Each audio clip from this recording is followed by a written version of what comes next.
Assalamualaikum warahmatullahi wabarakatuh. Innal hamdalillahi wassalamun ala ibadihi ladina astafa wa ba'd.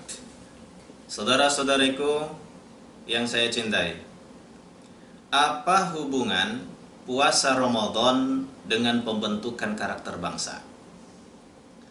Bahwa puasa Ramadan diantaranya dapat membentuk pribadi-pribadi yang berkarakter jujur dan jauh dari melakukan perbuatan-perbuatan yang curang. Bangsa yang besar tidak dipungkiri dibentuk dari elemen-elemen sumber daya manusia yang punya karakter kuat. Di antara bentuk karakter yang kuat itu adalah kejujuran, tidak berperilaku curang. Bangsa yang mayoritas sumber daya manusianya memiliki dua karakter ini sudah pasti akan memiliki potensi menjadi bangsa yang besar.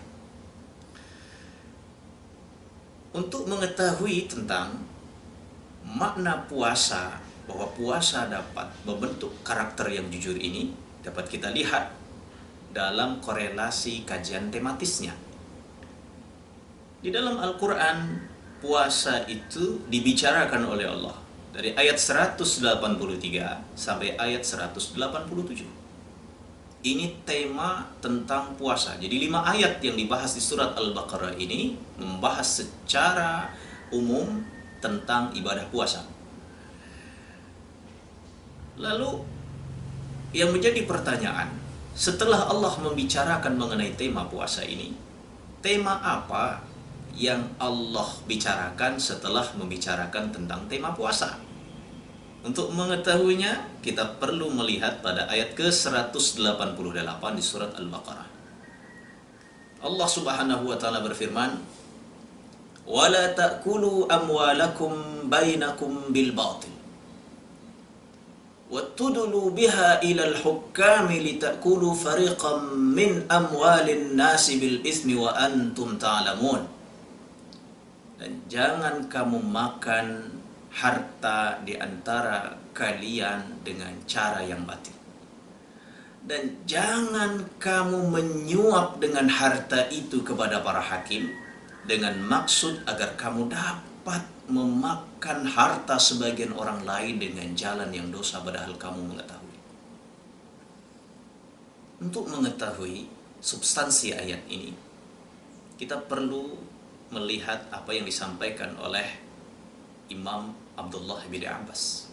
Beliau mengatakan, "Wa hadza fir rajul yakunu alaihi mal." Ayat ini berkaitan dengan seseorang yang berurusan dalam persoalan harta. Walaysa alaihi fihi bayyinah. Orang ini tidak punya bukti atas kepemilikan harta yang dia miliki.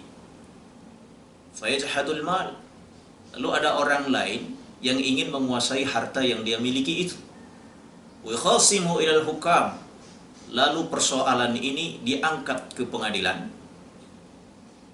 Wa huwa ya'rifu anna al-haqqa alaihi. Padahal orang yang merampas harta orang lain itu mengetahui bahwa ia tidak memiliki hak atas harta yang dia miliki.